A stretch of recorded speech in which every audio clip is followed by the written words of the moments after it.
So this was a totally cool and unique aircraft I was working on. It had three modes of propulsion: rocket motors, a turbine jet engine, and two pulse jets.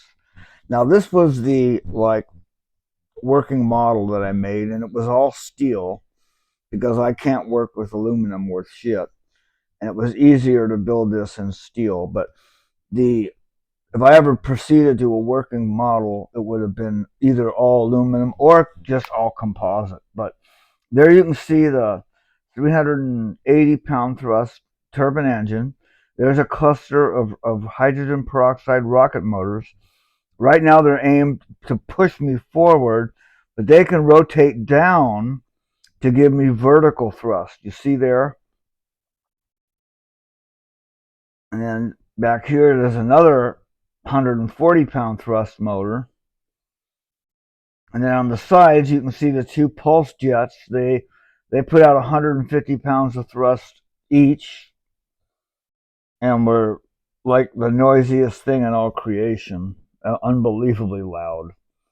There's another video where you can see me running it.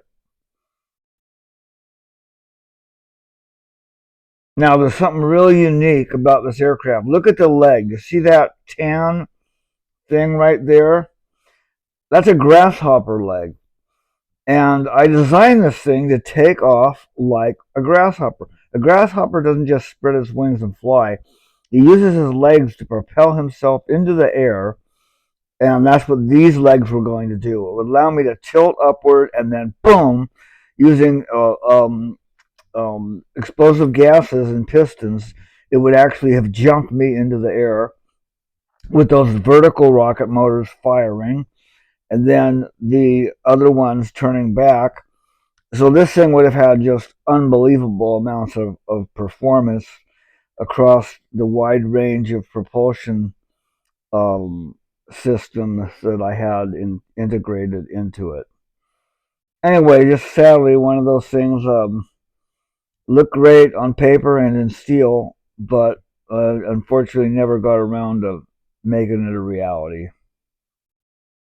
But I eventually scrapped the design and went with my catapult launched rocket jet powered near space glider. That's what this thing would have done. Isn't that starting to turn out nice looking? All carbon fiber and foam construction. You could be on this thing with a sledgehammer and hardly do any damage to it. Yeah, it was pretty cool design, pretty much just like my good old submarine from back in my Fiji days.